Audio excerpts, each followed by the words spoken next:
आज इस लेक्चर में हम जिन जिन टर्म्स को डिस्कस करेंगे वो हैं goods, stock, purchase, bad debts, loss, discount. तो चलिए शुरू करते हैं। मैं यहां पे एक बार नोट डाउन कर देता हूं उन सारे टर्म्स को।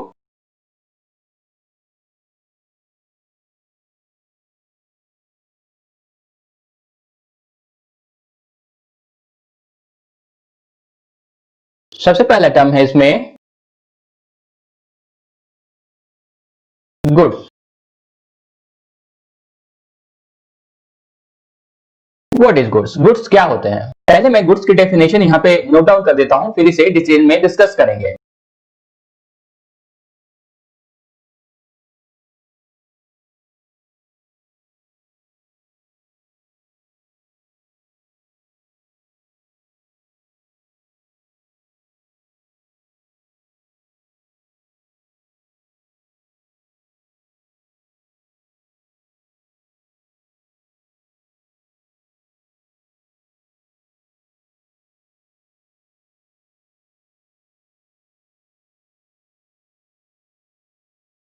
Goods refers to the product in which business unit is dealing, that is buying or selling or buying, producing and selling. Goods को सिंपल शब्दों में आप ऐसे समझ लीजिए कि बिजनेस यूनिट जिस चीज में डील कर रही है, इट मींस खरीद रही है, बेच रही है या फिर खरीद के मैन्युफैक्चर करके बेच रही है, तो वो प्रोडक्ट उस बिजनेस यूनिट के लिए गुड्स हो जाएगा। मैं यहाँ पे एग्जांपल के तौर पे लिख देता हूं, जैसे कार बनाने वाली कंपनियां कार के रॉ मटेरियल को खरीदती है, फिर उसे मैन्युफैक्चर करती है, इट मींस उसे कार का रूप देती है और फिर उसे मार्केट में बेच देती है। इसी प्रकार से इलेक्ट्रॉनिक प्रोडक्ट में डील करने वाले बिजनेस यूनिट इलेक्ट्रॉनिक प्रोडक्ट का रॉ मटेरियल खरीदते हैं और फिर उसे इलेक्ट्रॉनिक प्रोडक्ट के रूप में ट्रांसफॉर्म कर देते हैं, इट मींस मैन्युफैक्चर कर देते हैं और फिर उसे मार्केट में बेच देते हैं। तो उन बिजनेस यूनिट के लिए जो इलेक्ट्रॉनिक गुड्स में डील कर रहे हैं, इलेक्ट्रॉनिक प्रोडक्ट उनके लिए गुड्स हो जाएगा।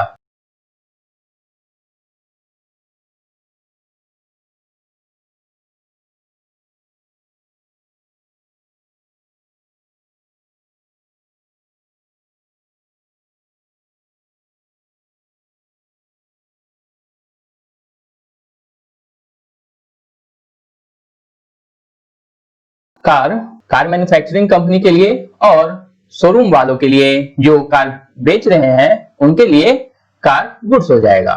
चलिए आगे चलते हैं और देखते हैं स्टॉक क्या होता है।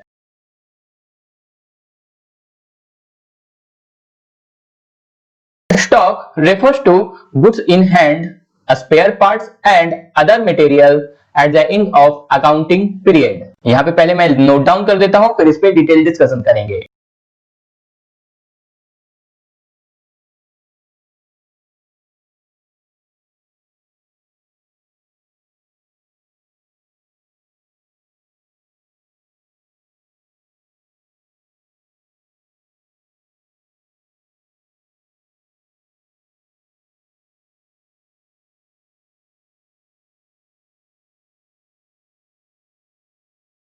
तो चलिए पढ़ते हैं इसे एक बार।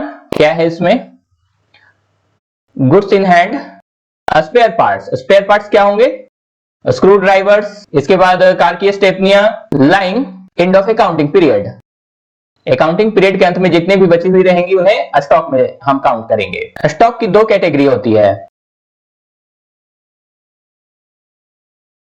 एक ओपनिंग स्टॉक होता है और दूसरा क्लोजिंग स्टॉक होता है। पहला है क्लोजिंग स्टॉक। मैं यहां पे पहले नोट डाउन कर देता हूं, फिर इसे डिटेल में डिस्कस करेंगे। Goods lying unsold at the end of accounting period is known as closing stock.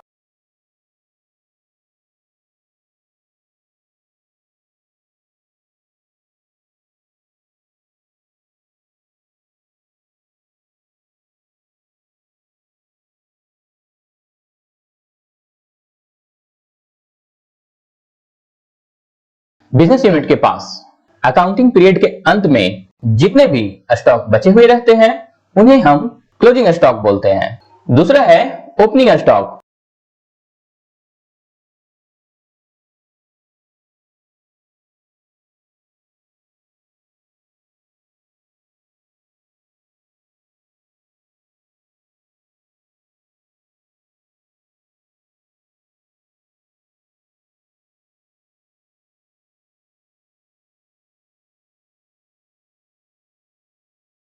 Business unit के पास अकाउंटिंग पीरियड के बिगनिंग में जितने गुड्स उसके पास पड़े हुए होते हैं वो ओपनिंग स्टॉक होंगे।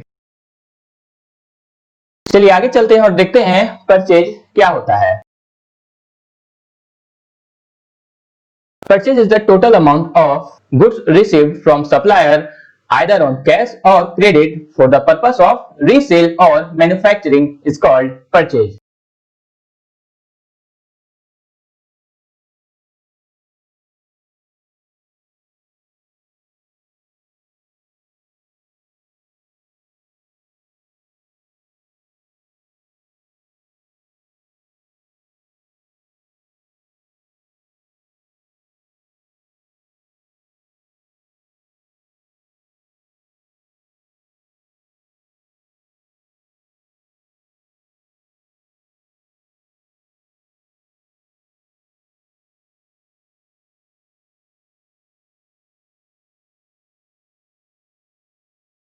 परचेज को आप ऐसे डिफाइन कर सकते हैं, आपने जितने गुड्स बेचने के लिए लाए हैं उन सबको परचेज बोलेंगे।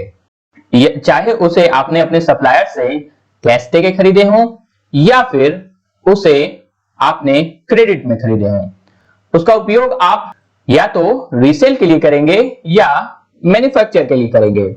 आप बिजनेस में बहुत सारी चीजें रोजमर्रा के बेसिस पे खरीदते रहते हैं, तो क्या वो सारी चीजें परचेज में आएंगी? ये एक बड़ा सवाल है। फॉर एग्जांपल, आपने बिजनेस के लिए मशीन खरीदा है जो कि फिक्स एसेट्स है, तो क्या वो हम परचेज में लेंगे? नहीं, वो एक फिक्स एसेट्स है, उसे परचेज में नहीं लेंगे, क्योंकि उसे हम रीसेल के लिए या फिर मैन्युफैक्चर करने के लिए, मतलब उसी चीज को ट्रांसफॉर्म करके उसका कुछ और चीज बना करके बेचना मैन्युफैक्चरिंग प्रोसेस कहलाता है। तो उस गुड्स को हम मैन्युफैक्चरिंग प्रोसेस के लिए नहीं लिए हैं, इसीलिए वो परचेज में नहीं आएंगी। चलिए आगे चलते हैं और देखते हैं लॉस क्या होता है।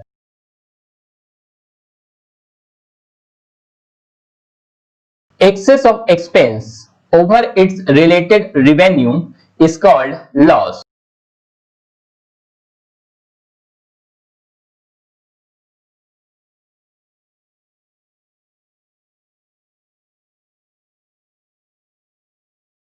लॉस को एक शब्दों में समझ लीजिए, आपने कुछ कमाया और उस चीज को कमाने के लिए आपने खर्चे ज्यादा कर दिए। आपने कुछ कमाने के लिए जो खर्चे ज्यादा कर दिए हैं तो रिवेन्यू कम हो जाएगा और एक्सपेंस ज्यादा हो जाएगा, तो वो लॉस हो जाएगा। इसलिए यहाँ पे वर्ड लिखा हुआ है एक्सेस ऑफ एक्सपेंस, मतलब आपने एक्सपेंस ज्यादा कर दिया है, ओवर इट्स रिलेटेड रिवेन्यू, उस रिवेन्यू के संदर्भ में आपने एक्सपेंसेस ज्यादा कर दिया, इसलिए वो लॉस हो गया। लॉस से कैपिटल रिड्यूस होती है। बिजनेस यूनिट जितना ज्यादा लॉस करेगी उसकी कैपिटल उतनी ही कम होती जाएगी।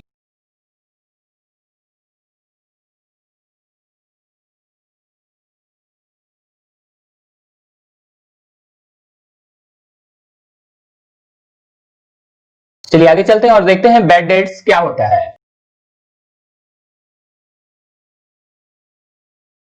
Bad debts is the amount that has become irrecoverable. It is a business loss and debited to profit and loss account.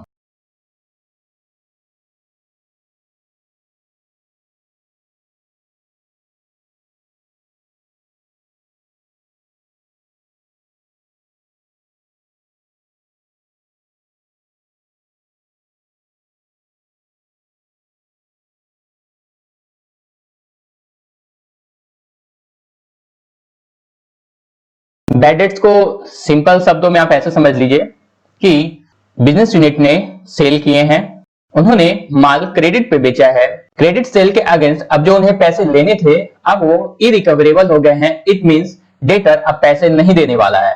जब अब डेटर पैसे नहीं देने वाला है तो वो सारे डेट, इट मींस कर्ज, बैड डेट्स हो जाएंगे, बैड हो जाएंगे, इट मींस डूब जाएंगे। बैड डेट्स एक लॉस है बिजनेस यूनिट के लिए। इसका ट्रीटमेंट क्या होता है? ये प्रॉफिट एंड लॉस अकाउंट में डेबिट किया जाता है। चलिए आगे चलते हैं और देखते हैं डिस्काउंट क्या होता है। Discount is deduction in price of goods sold.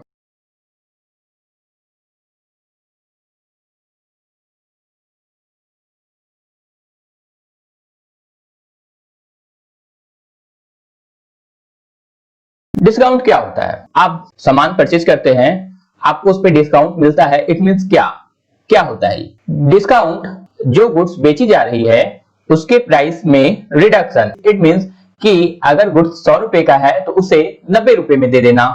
तो ये जो 10 रुपए की रिडक्शन है उसे हम डिस्काउंट बोलते हैं। बेची जाने वाली वस्तु के प्राइस में जो कटौती की जाती है उसे डिस्काउंट कहते हैं। फॉर एग्जाम्पल, आप सामान खरीदने जाते हैं और 100 रुपए का सामान आपको दुकानदार सिर्फ 90 रुपए में दे देता है, तो ये 10 रुपए डिस्काउंट कहा जाएगा। डिस्काउंट दो टाइम पे दिया जाता है, एक तो सेल के टाइम पे लिस्ट प्राइस पे, और दूसरा कैश रिसीव के टाइम पे अर्ली पेमेंट करने के लिए। Discount is offered in two वे।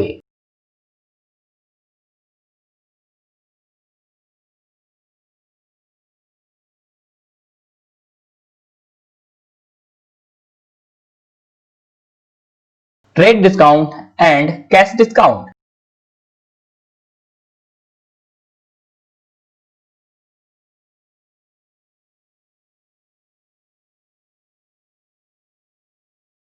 पहला है trade discount. It is provided at the time of cell.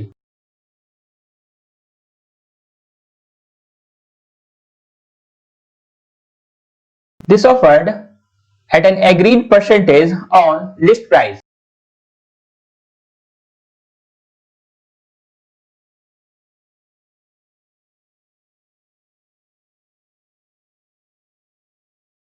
जब सामान बेचा जाता है तो ट्रेडर्स सामान ज्यादा बेचने के लिए वो एक डिस्काउंट देते हैं, प्राइस में रिडक्शन दे देते हैं, ताकि जो बायर है वो ज्यादा से ज्यादा सामान खरीद सके। ये लिस्ट प्राइस पे दिया जाता है। तो गुड्स के बेचने के टाइम पे जो डिस्काउंट दिया जाता है उसे ट्रेड डिस्काउंट कहते हैं। दूसरा है कैश डिस्काउंट।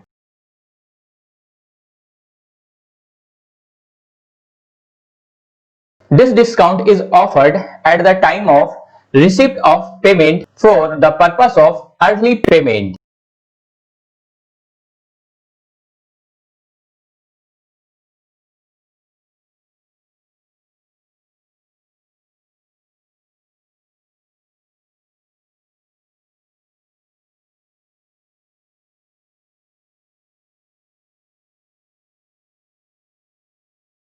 कैश डिस्काउंट जब हम डेटर से पैसे लेते हैं उस समय उसे देते हैं ताकि वो पैसे जल्दी दे दे।